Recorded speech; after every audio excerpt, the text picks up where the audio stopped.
에웃 후에는 아낫의 아들 삼갈이 있어 소모는 막대기로 블레셋 사람 600명을 주셨고 그도 이스라엘을 구원하였더라. 아멘. 우리는 인물 설교를 지금 하고 있습니다. 그 중에 특히 사사들에 대한 이야기들을 지금 해나가고 있는데, 사사는 대사사와 소사사로 나눠져요. 그래서 대사사는 지금 큰 일을 한 사사들, 소사사는 좀 소소하게나마 사사의 이름은 있지만 그 내용이 많이 기록되어 있지 않은 사람들을 이야기합니다. 그 중에 오늘은 삼갈이라고 하는 사사입니다. 오늘 읽은 이 31절 이 말씀은 바로 삼갈에 대한 유일한 구절입니다. 자, 우리 31절 다시 한번 읽어볼까요? 시작. 에웃 후에는 아낫의 아들 삼갈이 있어 소모는 막대기로 블레셋 사람 600명을 죽였고 그도 이스라엘을 구원하였다. 그도 이스라엘을 구원하였다. 삼갈이라고 하는 사람은 600명의 블레셋 군대를 쳐부셨어요. 근데 쳐부신 그 무기가 뭐였냐면 소모는 막대기. 그 소모는 막대기 하나로 황비용같이 날아다니면서 한 600명을 쳐부셨나 봅니다. 자, 이 사사 시대는, 이 삼갈의 시대는 어떤 시대였냐면 그 위의 사사, 즉 사사라는 것은 여러분들이 잘 아시죠? 이스라엘 백성들이 죄를 져서 하나님 앞에 징계를 받을 때, 그 주위에 있는 국가들로 인해서 고통을 받을 때 하나님은 구원자, 즉 하나님이 그 적국들을 이길 수 있는 그런 전투를 해서 이길 수 있는 그런 특출난 사람들을 보내주는데 그게 바로 사사인 거죠. 근데 그 사사는 에웃이라고 하는 사사가 힘있게 싸워서 이 이스라엘의 태평성대가 일어났어요. 평온한 삶이 80년 동안, 가장 오랜 기간 동안 평온한 삶, 안식이 주어졌습니다. 그러는 다음에 여러분들이 잘 알고 있는 드보라라고 하는 사사가 나옵니다. 이제 다음 주는 드보라인데 그 드보라와 그 에웃 사이에 아마 일시적인 어떤 혼란이 또 있었나 봅니다. 여러분들 제가 지도를 준비할 걸 그랬어요. 우리 이스라엘 백성이, 이스라엘 나라가 있으면, 이렇게 길게 있으면 이쪽에 지중해 바다가 있고요. 그리고 이스라엘이 있으면 지중해와 가까이, 즉 이스라엘에서 남서쪽으로 블레셋이라고 하는 종족이 있습니다. 여러분들 블레셋이라고 하는 종족은 잘 알고 있으시죠? 나중에 이제 다윗과 계속 전투를 벌였던, 이스라엘 다윗 시대에 이스라엘 백성들과 가장 치열한 전투를 벌였던 그 블레셋이라고 하는 나라가 끊임없이 이스라엘을 호심탐탐 노리고 계속 와서 뭔가 압제하고 그 힘으로 뭔가 약탈해가고 그런 일들이 있었던 겁니다. 그래서 이 블레셋은 이스라엘 백성들을 계속 압제하고 힘들게 하고 고달프게 한 것 같아요. 사사기의 삼갈이라고 하는 이 사사의 내용은 오늘 31절 한 번밖에 없지만 우리 5장에 가보시면 잠깐 삼갈에 대한 이야기가 좀 나와요. 한번 볼까요? 5장 6절을 한번 보시면 5장 6절, 자, 같이 한번 읽어보겠습니다. 시작. 아낫의 아들 삼갈의 날에 또는 야엘의 날에는 대로가 비었고 길의 행인들은 오솔길로 다녔다. 이게 무슨 얘기죠? 삼갈의 날은 어떤 일이 벌어졌냐면 이스라엘 백성들이 마음껏 대로를 다닐 수 없었던 거예요. 오솔길로 다녔다는 건 뭔가 숨어 다니고 뭔가 피해 다녔다는 겁니다. 즉 블레셋 사람들이 그만큼 이스라엘 백성들을 압제한 겁니다. 계속적으로 뭔가 상인들이 뭔가를 짊어지고 살아가려고 하면 블레셋 사람들이 그걸 다 약탈해가고 그리고 군사적으로 계속 위협을 가하고 굉장히 힘든 삶을, 힘이 없던 이스라엘 백성들은 힘든 삶을 살았나 봅니다. 그럴 때 하나님은 삼갈을 일으키신 거예요. 삼갈을 통해서 하나님은 그 블레셋의 600명의 군사들을 쳐부수고, 아마 600명의 군사들만 쳐부셨을 때 이스라엘 백성들을 구원했다는 거 보니까 그 아마 소소하게, 국가적인 전쟁이 아니라 아마 소소하게 한 지파, 한 마을에 와서 계속 행패를 부렸던 것을 삼갈이 가서 구원한 그 내용이 아마 담겨 있는 것 같습니다. 자, 이 말씀이 과연 우리랑 무슨 상관이 있습니까? 신앙을 하고 있는 오늘 우리와 무슨 상관이 있습니까? 하나님은 삼갈의 이 사건을 통해서, 이 짧은 사건을 통해서 우리에게 중대한 메시지를 주십니다. 오늘 그 메시지를 통하여서 오늘 우리가 믿음의 사람이, 구원을 받은 사람이, 하나님을 믿는 사람이 믿지 않는 사람과 어떻게 다른 삶을 사는가, 어떻게 힘있게 승리하는 삶을 사는가를 깊이 있게 묵상하시고 그렇게 사셔서 승리의 삶을, 승리의 열매를 맺으시길 소망합니다. 오늘 봤더니 삼갈이 소모는 막대기로 블레셋 600명을 죽였다고 이야기합니다. 아마 이때는 소모는 막대기는 그때 팔레스틴 땅, 그 당시 팔레스틴 땅에 유행하고 있었던 가장 흔한 막대기였을 거예요. 그 막대기는 제가 여기다 써놨는데 2.5m 정도 되는 굉장히 긴 막대기에 끝에는 뾰족하게 이렇게 만들어놨어요. 뾰족하게 창처럼 만들었습니다. 그거 왜 그러냐면 소를 몰 때 소가 움직이지 않을 때, 때려도 움직이지 않을 때 그럴 때 딱 찌르려고, 딱 찌르기 위해서 이렇게 꼬챙이를 만들어 놓은 겁니다. 그리고 그 뒤쪽에는 조그만 삽을 달아놨어요. 그게 팔레스틴 땅 유물에서 발견된 어떤 그 막대기의 모양입니다. 아마 그 막대기를 들고 그걸로 다 농사일도 밭도 갈고 그리고 소도 몰고 아마 그랬던 그냥 평범한 사람이었던 것 같습니다. 삼갈은 농사를 짓고 그냥 그렇게 살았던 어떤 선지자도 아니었고 제사장도 아니었습니다. 그랬던 사람이 블레셋 군대가 왔을 때 삼갈은 그것을 가만히 보고만 있을 수가 없었던 겁니다. 분노가 났던 거죠. 우리는 여기서 한 가지 봐야 될 것이 있습니다. 우린 때론 이럴 수가 있죠. 600명의 군사들은 창과 칼과 방패를 들고 옵니다. 게다가 여러분들 블레셋은 여러분들 이제 사회 시간에 우리 중고등학생들은 이제 사회 시간에 히타이트족이라고 하는 걸 배울 거예요. 그게 이제 블레셋과 연관된 족속인데 그 족속은 최초로 철을 만들어서 철기 문명을 갖고 있었던 사람들입니다. 그런데 블레셋은 대단한 무기를 갖고 있었단 말이에요. 그런 철기 무기를 갖고 있었던 그 히타이트족인 그 블레셋과 지금 전투를 벌이는데 삼갈은 뭐 갖고 싸우고 있다고요? 막대기 하나 갖고 지금 싸우고 있단 말입니다. 이렇게 생각을 하시지 않았을까요? 야, 이 막대기 갖고 뭐 어떻게 싸운단 말이냐? 이 막대기 갖고 도대체 내가 어떻게 승리할 수 있단 말이냐? 이 얘기는 오늘날 우리 기독교인들이 이렇게 생각하는 것 같은 거예요. 지금 나의 입장에서 무슨 하나님을 한단 말이냐? 지금 우리 가정 형편에서 어떻게 하나님을 한단 말이냐? 내가 이런 머리를 가지고 어떻게 내가 하나님을 한단 말이냐? 내가 이 성적 가지고 내가 무슨 하나님을 한단 말이냐?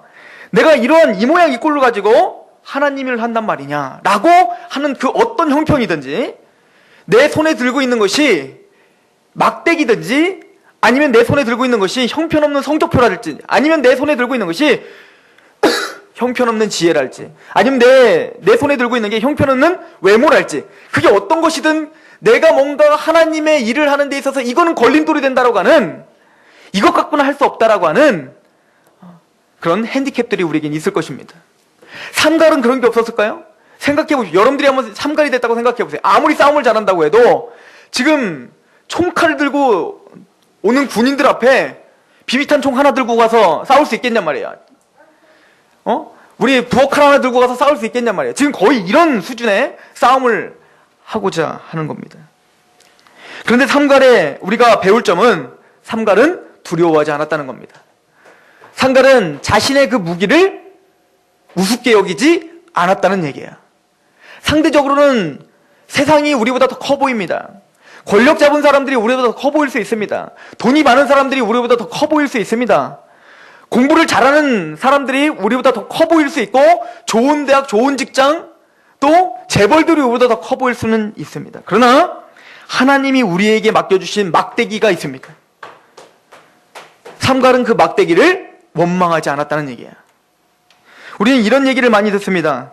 내가 하나님을 하려고 하는데, 내가 교회를 하려고 하는데 내가 돈만 많아봐.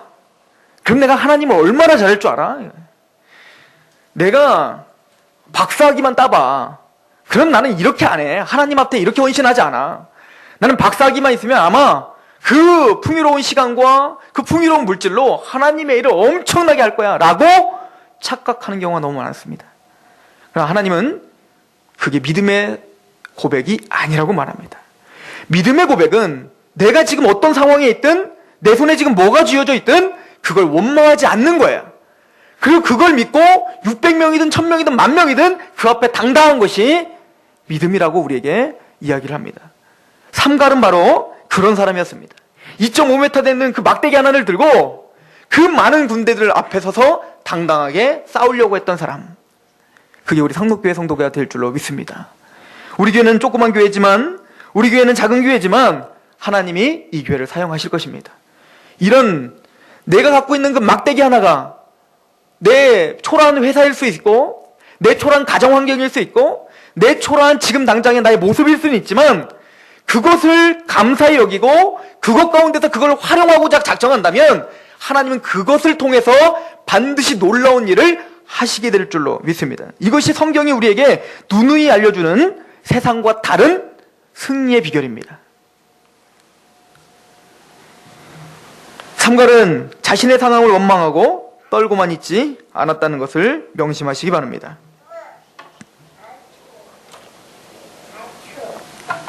또한 삼갈이 지금 뭐 하다가 그 600명과 싸웠을 것 같아요? 여러분들 뭐 하다가 딱 그 사람들과 막닥뜨려서 싸웠을 것 같습니까? 소몰다가 그랬을 거 아니에요. 소몰다가. 그죠? 이런 것 같아요. 지금 삼갈이 소가 안 가니까 계속 막 똥구멍 찔리면서 막 빨리 가 막 이러고 있는데, 봤더니 600명의 군사가 막 와갖고 이스라엘 백성들, 자기의 민족 하나님의 백성들을 농락하고 모든 것을 약탈해가는 걸 보면서 삼갈은 분노가 일어난 겁니다. 너무너무 화가 난 거예요. 삼갈은 지금 뭡니까? 자신의 일에 충실하고 있을 때 자기는 블레셋과 싸우려고 작전을 짠 것도 아닙니다.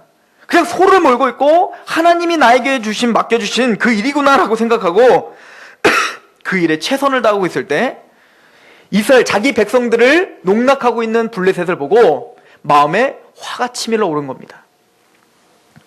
우리에게 필요한 것은 좋은 무기가 아니라 먼저는 마음입니다. 우리가 어떤 마음을 갖고 있느냐, 이것이 중요하다는 얘기예요. 제가 예전에 언제 한번 영상을 보니까 베트남 우리 그 월남전이 있었지 않습니까? 그 월남전에 북쪽은 이제 베트공이고 남쪽은 이제 민주주의였었잖아요, 베트남. 근데 그 남쪽의 민주주의인 그 베트남이 훨씬 더 화력이 좋았다는 거예요. 몇 배의 차이가 있었다는 겁니다. 전투기가 몇 배 차이가 나고, 뭐, 총기가 몇 개 차이가 나고, 탱크가 몇 개 차이 나고, 감히 범접할 수 없을 만큼 무기가 훨씬 더 강력했는데, 너무나 쉽게 베트공한테 함락을 당하게 됩니다. 우리는 이런 전쟁을 많이 보지요. 전쟁은 무기에 따라서 승패가 좌우되는 것이 아닌 겁니다. 그 당시에 베트남 남쪽의 민주주의는 완전히 부패해 있었습니다. 고위 관리들이 그 무기들을 빼돌렸습니다. 그리고 자기 배만 배부르게 하고자 바빴고, 또 그 자유가 얼마나 귀중한 줄 모르고 사람들은 데모를 일으키고 끊임없이 좌파 세력들이 거기에 여러 가지 선동을 일으켰습니다. 그것 때문에 무너진 겁니다. 전쟁의 승패는 어떠한 무기와 화력의 차이가 아니라 마음의 문제라는 겁니다. 마찬가지로 삼갈을 우리가 연구할 때 삼갈이 막대기 하나 갖고 싸웠다 이겼다더라, 걔는 황비용과 같은 놀라운 힘이 있었나 보다 라고 생각하는 게 아니라, 삼갈이 그렇게 싸울 수 있었던 그 무기는 뭐냐면 마음이었던 겁니다. 하나님의 마음을 품은 거예요. 하나님이 너무너무 보기 싫어하고 죄송합니다. 하나님이 분노하고 있는 곳에 같이 분노하고, 하나님 마음에 슬퍼하고 있는 곳에 같이 슬퍼하고, 하나님이 기뻐하는 것에 같이 기뻐하는 사람이 삼갈과 같이 용기 있게 대적과 싸울 수가 있는 용기가 있다는 겁니다. 삼갈은 바로 그런 마음이 있었던 겁니다. 역사적으로 그런 마음이 있었던 사람 많이 있죠? 예를 들어 다윗입니다. 삼갈을 읽으면서 누가 자꾸 생각나지 않습니까? 다윗이에요. 다윗이 블레셋의 골리앗과 대적을 했을 때, 그 당시에 다윗은 소년이지 않습니까? 소년. 창근이 정도만 했나 봐요. 창근이만한 그 소년이 문맷돌과 뭡니까? 막대기 하나만 들고 그 골리앗에게 갈 수 있었던 그 마음이 있었습니다. 한번 볼까요? 사무엘상 우리 한번 보겠습니다. 사무엘상 17장입니다.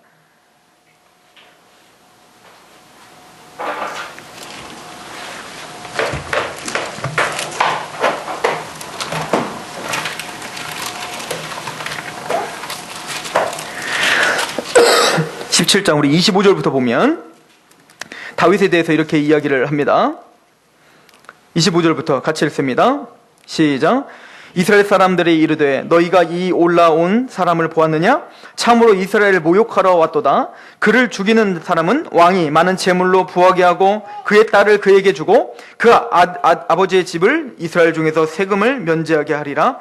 다윗이 곁에 서 있는 사람에게 말하여 이르되 이 블레셋 사람을 죽여 이스라엘의 치욕을 제거하는 사람에게는 어떤 대우를 하겠느냐?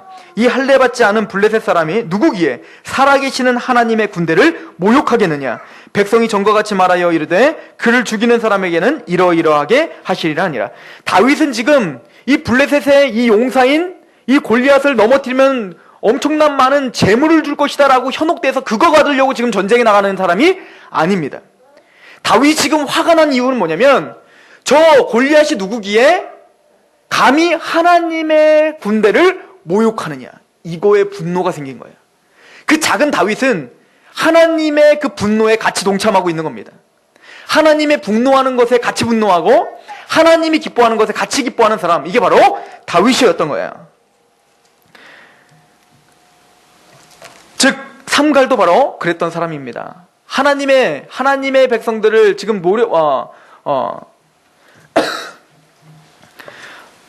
노력하고 있는 그 블레셋에 대해서 화가 났던 겁니다.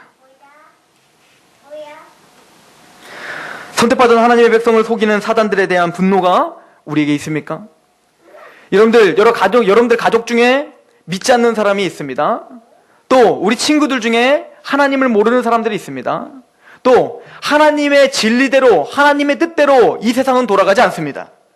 하나님의 공의대로 돌아가지 않습니다.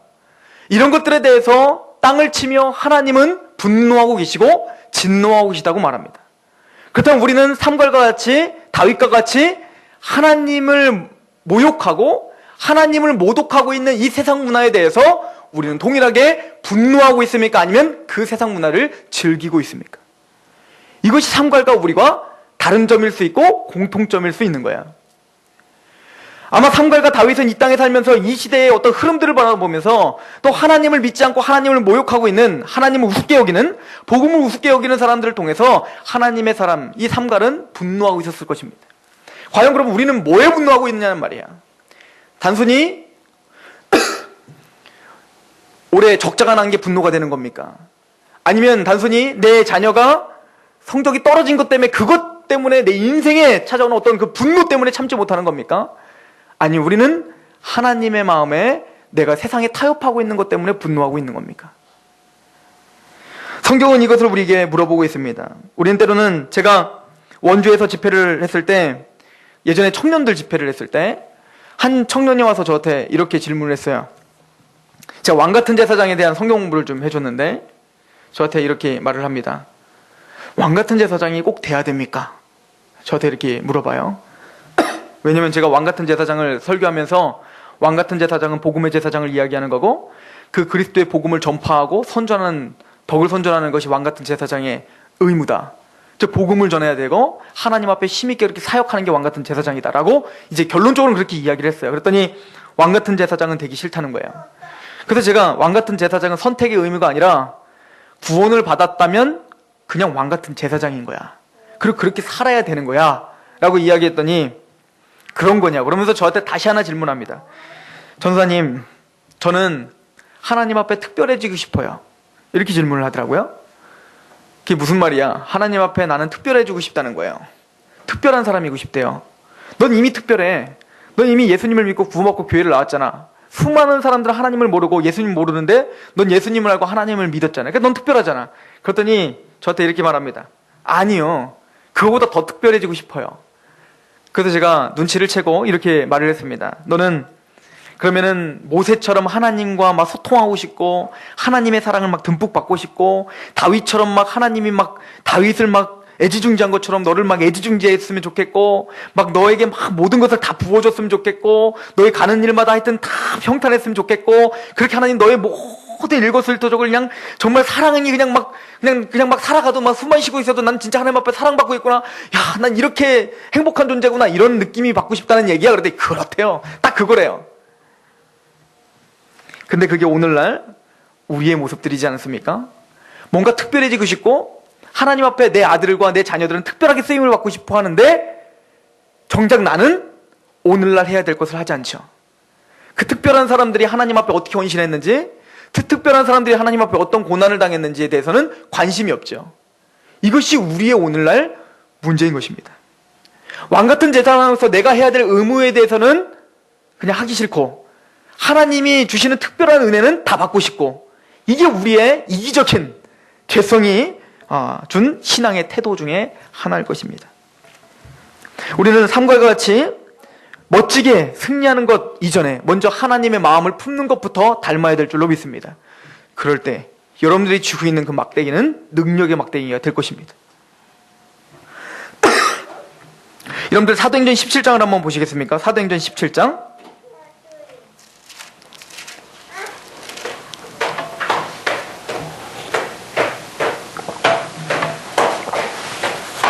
여러분들 이거 믿으세요? 사도행전 17장에 이런 말씀이 있는데 한번 이거 믿으시는지 한번 확인해 보십시오. 17장 26절입니다. 자, 같이 한번 읽어보겠습니다. 17장 26절 시작. 인류의 모든 족속을 한 혈통으로 만드사 온 땅에 살게 하시고 그들의 연대를 정하시며 거주의 경계를 한정하셨으니. 자, 나라를 만드시고 지금 2012년도에 우리가 한국 땅에 살고 한국에서도 서산 땅에 살고 2012년도 오늘 우리가 이곳에 살고 현대 아파트에 살고 뭐 어디 살고 뭐 이렇게 살고 있는 것이 하나님이 정해주셨고 하나님의 인도하심에 따라 지금 오늘 이 자리에 서 있다는 게 믿어지십니까? 근데 성경은 지금 그렇게 말하고 있는 거예요. 오늘 나는 하나님의 택정하심과 하나님의 섭리에 의해서 오늘 우리는 이 회사에 다니고 있고 이 학교를 다니고 있고 이 교회를 다니고 있고 우리가 이 동네에서 반장을 하고 뭘 하고 하여튼 그렇게 하고 있다는 얘기예요. 이게 지금 성경의 전적인 하나님의 주권에 대한 설명입니다. 그렇다면 여기까지 인정이 되셨다면 그러면 성경의 고백이 우리의 고백인지 보십시오. 다윗이 하는 고백이 우리의 고백인지 한번 참고해 보셔야 될 줄로 믿습니다. 시편 16절 보세요. 시편 16절. 할렐루야. 자, 시편 16절입니다.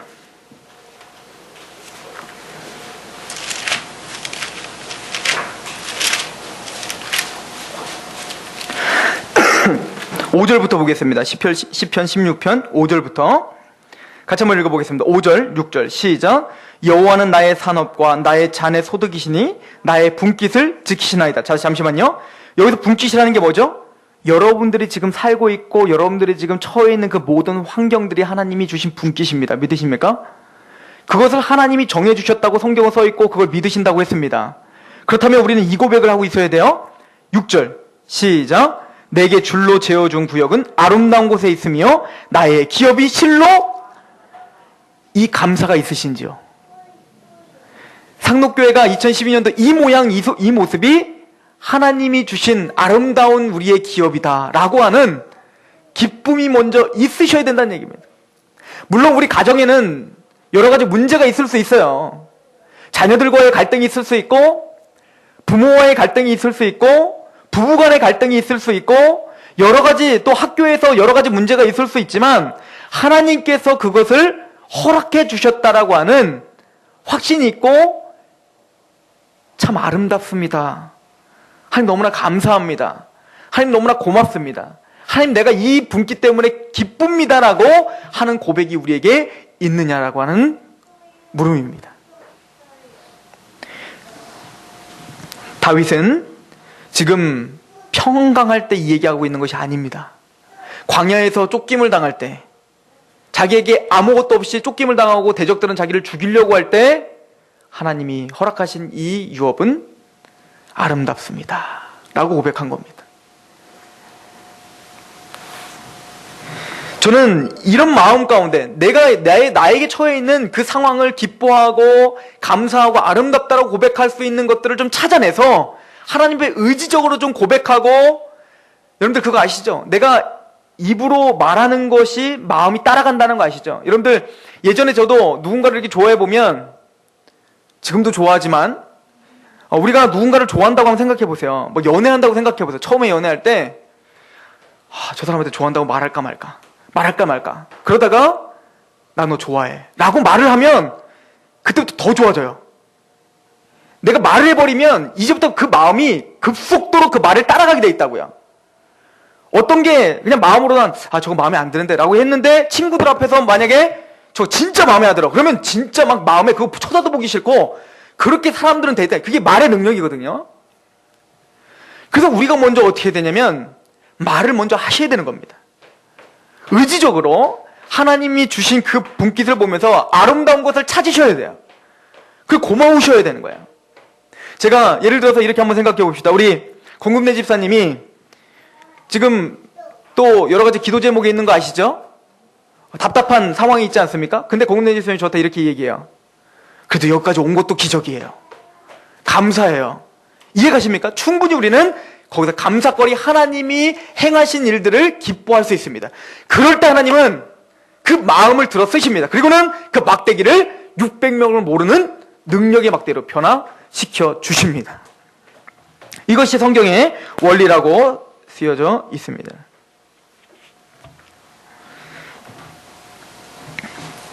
우리는 이 삼가를 통해서 오늘 확증해야 될 것이 있습니다. 하나님은 비범하고 뭔가 특출난 사람만 쓰는 것이 아니란 사실이에요. 링컨과 같은 하나님의 사람, 링컨은 믿음이 좋았던 하나님의 사람이죠. 그러니까 링컨을 통해서 남북전쟁에서 승리하게 하고 노예 해방까지 이르는 하나님이 크게 쓰신 받은 종입니다. 그러나 링컨이기 때문에 쓰임받은 것이 아니란 말이에요. 하나님은 평범하고 때로는 아무것도 아닌 사람을 하나님의 일에 쓰십니다. 여러분들 열왕기 7장부터 보면 이런 얘기가 나와요. 아람 군대가 이스라엘을 둘러 진칩니다. 그래서 도저히 이스라엘 백성들은 밖에 나갈 수가 없는 상황이 됐어요. 그래서 이스라엘 백성들은 그 안에서 먹을 것이 없어 굶어 죽게 됐습니다. 그러니까 나중에는 그 열왕기하를 한번 읽어보시면 그 먹을 것이 없어갖고 나중에는 오늘은 내 자녀를 먹자, 내일은 네 자녀를 먹자, 뭐 이럴 정도예요. 그러니까 처절하게 된 겁니다. 인육까지 먹게 된 겁니다. 성경에 그것도 나와 있어요. 그 정도로 철저하게 처절한 상황이 된 거죠. 그런 상황 속에서 이스라엘 백성들을 구원시킨 그 놀라운 일을 한 사람이 누군지 아십니까? 엘리사가 아닙니다. 문둥병자 3사람이었던 거예요. 그 성 앞에 있었던 그 문둥병자가 들어가도 굶어 죽고 나가서 아람 군대까지 가도 아람 군대한테 죽을 거니까 차라리 아람 군대한테 그냥 우선 가보자. 그래서 발걸음을 띄었더니 그 발걸음을 하나님은 천둥 소리로 변화시켜 주십니다.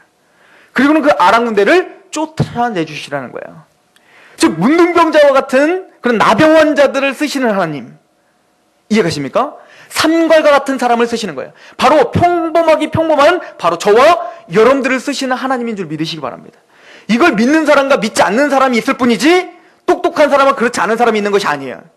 하나님 앞에 쓰임을 받고 하나님 앞에 정말 힘있게 살아가는 사람은 내가 하나님을 의지하는 사람인가 아닌가, 내가 믿음의 사람인가 아닌가의 문제지 환경의 문제는 아니라는 사실을 반드시 명심하시기 바랍니다. 만약에 그런 사람만 쓰면 저는 이 자리에 있을 수도 없고 저는 아무런 소망도 없는 사람이죠. 제가 제 친구랑 하는 얘기가 있습니다. 항상 하는 얘기예요. 둘이 만나면 맨날 이럽니다. 야, 네가 학벌이 좋냐? 지방대 출신이죠. 네가 얼굴이나 잘생겼냐? 네가 키가 크냐? 네가 뭐 벌어놓은 돈이라도 있냐? 아니면 네가 인맥이 좋냐? 진짜 아무것도 없는 거예요. 그런데 너무 재밌는 것은 그 친구와 제가 왜 그런 이야기를 할까요? 하나님의 인도하심이 보이기 때문에 그래요. 그 친구는 누구 못지않게 힘있게 하나님의 사역을 하고 있고 또 힘있게 사람들을 붙여주시면서 하나님의 복음을 누구보다 힘있게 전하는 사람이 됐습니다. 그러면서 우리는 결론이 이겁니다. 근데 우리는 가진 게 하나 있다. 복음이다. 예수님을 믿고 있는 것, 하나님을 믿고 있는 것, 복음 갖고 있는 사람을 반드시 쓰신다는 확증, 그 확증이 우리를 인도하고 있더라. 이 고백들이 여러분들의 고백이 되시길 소망합니다. 하나님은 똑똑한 사람을 부르시지 않습니다. 하나님은 돈 많은 사람을 부르시지 않습니다. 하나님은 힘 좋은 사람을 부르시지 않습니다. 하나님은 성실한 사람을 부르십니다. 여러분들 성경의 인물들 중에 백수가 부름받았다는 거 보는 사람이 있으세요? 백수가 부름받았다. 할 것 지지기 없다가 놀고 먹고 있는데 자고 있다가 게을러갖고 할 것 정말 없어서 그냥 복음이나 전해보자 해서 하나님이 복음을 전하라고 부름받은 사람이 있습니까? 한 사람도 없습니다. 다윗은 어땠어요? 힘있게 양치는 목자였습니다. 그것도 그냥 목자가 아니죠. 그냥 일반 목자들은 그냥 호랑이나 곰이 나오면 도망가지만, 그 목자는 어때요? 자기 일에 충성을 다해서 어때요? 곰이나 호랑이 나오면 적극적으로 대처해서 자기 목자의 일을 충실하게 행하는 사람이에요. 모세는 어떤 사람입니까? 40년 광야 생활 동안에 호렙산에서 언제 만났습니까? 자기의 양떼를 몰고 가다가 호렙산에서 하나님을 만납니다. 요셉은 어땠습니까? 요셉은 감옥에 가고 보디발레 집에 노예로 팔렸지만 거기서 어떻게 했어요? 한번 제가 여기다 찾아놓은, 나중에 한번 읽어보십시오. 창세기 39장에 보면 요셉이 감옥에 갔더니 감옥에서 뭡니까? 재반 사물을 다 맡겼다는 거예요. 왜요? 요셉에게 맡기면 확실한 거예요. 요셉에게 한번 딱 맡겨놓으면 다음부터는 걱정을 할 필요 없으니까. 요셉이 한번 맡았다고 하면 그냥 난 딴 일을 해도 딱 해놨어. 그런 요셉을 하나님은 어떻게 해요? 애굽의 총리로 부르시는 겁니다. 베드로는 어떻습니까? 어부로서 충성을 다하고 있을 때, 그 일에 충실하게 했을 때, 그 일에 성실하고 있을 때 하나님 그때 부르시잖아요. 하나님 절대 백수를 부르지 않습니다. 내 일에 정말 최선을 다하고 학생은 공부를 열심히 하고 회사에서 정말 인정받는 사람이 되려고 고군분투하고, 가정원에서는 뭡니까? 가정주부로서 아이들을 키우는 데서 탁월하게 키우려고 하는 그 고전분투하는 그 성실함과 그 습관을 하나님은 사용하시겠다는 겁니다. 이것은 하나님이 우리에게 주신 황금률이에요. 우리 잠언서를 하나 보겠습니다. 잠언서 23장. 이 말씀 꼭 마음에 새기시기 바랍니다. 올해 저에게 주신 말씀입니다. 잠언서 23장입니다.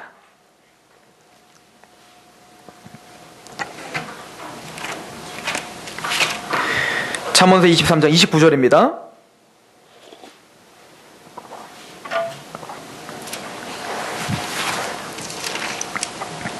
같이 봉독해 볼까요? 29절.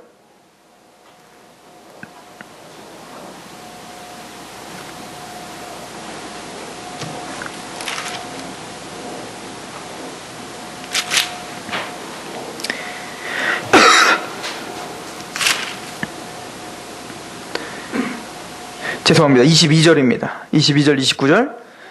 22장 29절입니다. 22장 29절. 시작. 내가 자기의 일에 능숙한 사람을 보았느냐? 이러한 사람은 왕 앞에 설 것이요 천한 자 앞에 서지 아니하리라. 특별히 우리 청소년들은 이 말씀을 마음에 새기시기 바랍니다. 내가 자기 일에 능숙한 사람을 보았느냐? 이러한 사람은 왕 앞에 설 것이요 천한 자리에 서지 않을 것이다. 이것은 우리에게 지금 말씀입니다. 삼갈도 뭡니까? 소모는 일에 능숙했던 사람인 거예요. 믿으십니까? 그런 사람이 되시길 소망합니다. 그럴 때 여러분들은 승리의 삶을 살아갈 수 있게 될 것입니다. 그리고는 마지막으로, 이런 자기 일에 능숙하고 또 하나님의 마음을 품고 그러고 있을지라도 가장 필요한 것이 이것입니다. 하나님의 능력을 의지하는 것. 이것이 하나님의 일을 이루는 방법이라고 성경은 이야기합니다. 여러분들 가능합니까? 삼갈이 아무리 싸움을 잘해도 막대기 하나라도 600명의 무장한 사람들을 이길 수 있다는 게 인간적으로 가능합니까? 영화에선 가능합니다. 영화에선. 황비용 같은 사람은 가능해요. 그런 건 현실이 아닙니다. 그런데 지금 성경에서는 그게 어떻게 해요? 가능합니다. 이거는 인간의 힘으로 할 수 없다는 이야기예요. 여러분들 사사기 15장 15절에는 여러분들이 잘 아는 사사가 나오죠? 삼손입니다. 삼손은 나귀턱 하나로다가 나귀턱 뼈 갖고 오다가 뭡니까? 1000명을 이겨요. 이게 지금 성령의 능력을 받은 사람들의 특징들입니다. 그렇다면 우리가 어떻게 이런 역사들이 나올까요? 제자들은 어떻게 그렇게 힘있게 살았을까요? 이것은 성경은 방법을 딱 하나로 정리해 줍니다. 예수님의 말씀을 한번 들어보겠습니다. 우리 마태복음 17장입니다.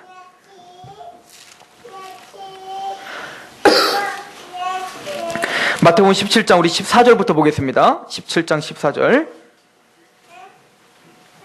제가 한번 읽어볼게요. 14절부터. 그들이 무리에게 이르매 한 사람이 예수께 와서 꿇어 엎드려 이르되 주여 내 아들을 불쌍히 여기소서. 그가 간질로 심히 고생하여 자주 불에도 넘어지며 물에도 넘어지는지라. 내가 주의 제자들에게 데리고 왔으나 능히 고치지 못하더이다. 예수께서 대답하여 이르시되 믿음이 없고 패역한 세대여, 내가 얼마나 너희와 함께 있으며 얼마나 너희에게 참으리요. 그를 이리로 데려오라 하시니라.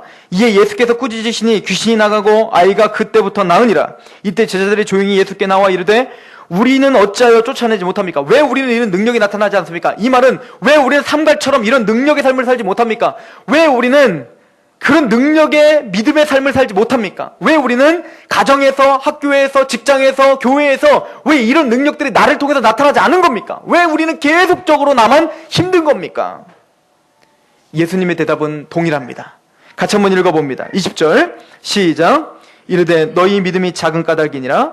진실로 너희에게 이르노니 만일 너희에게 믿음이 겨자씨 하나일 만큼이라도 있어도 이 산을 명하여 여기서 저기로 옮겨지려 하면 옮겨질 것이요 또 너희가 못할 것이 없으리라.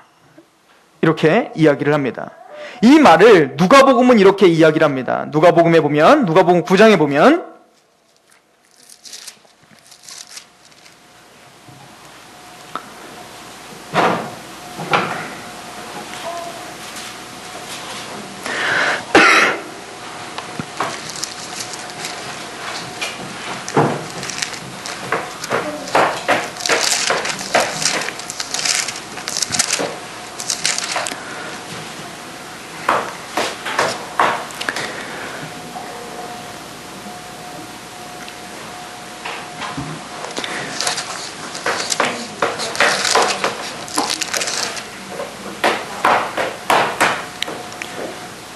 자, 우리 누가복음 우리 9장입니다.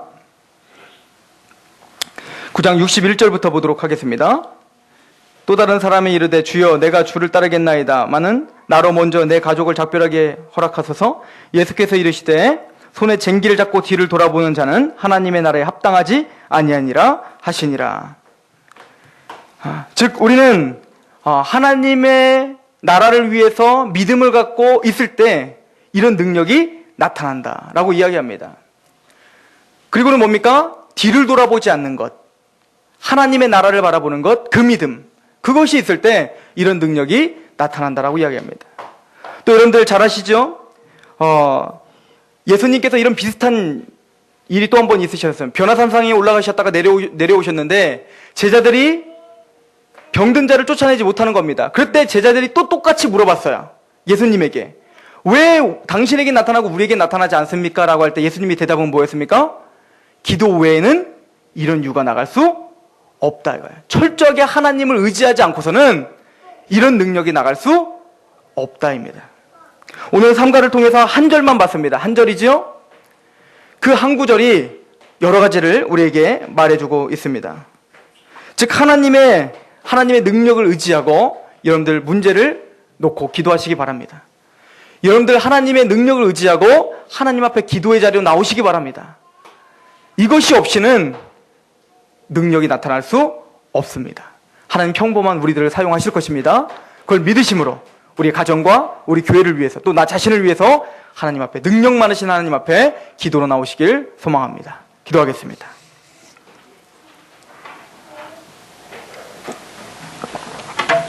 하나님, 평범하고 아무것도 아닌 삼갈이 그냥 소를 모는 목동인 삼갈을 사용하셔서 그런 놀라운 구원의 역사를 일으켜 주신 것 너무나 감사합니다. 아버지요, 우리에게 삼갈과 같은 믿음을 허락하여 주시옵소서. 하나님의 마음에 동참할 수 있는 마음, 또한 그 믿음을 가지고 힘있게 하나님을 의지하며 오늘 우리에게 주어진 그 기업을 감사하고 찬양할 수 있는 마음 우리에게 허락하여 주시옵소서. 아버지와 삼갈과 같이 하나님의 놀라운 일에 우리를 사용하신 하나님을 찬양하며 예수 그리스도의 이름으로 감사하며 기도합나이다. 아멘.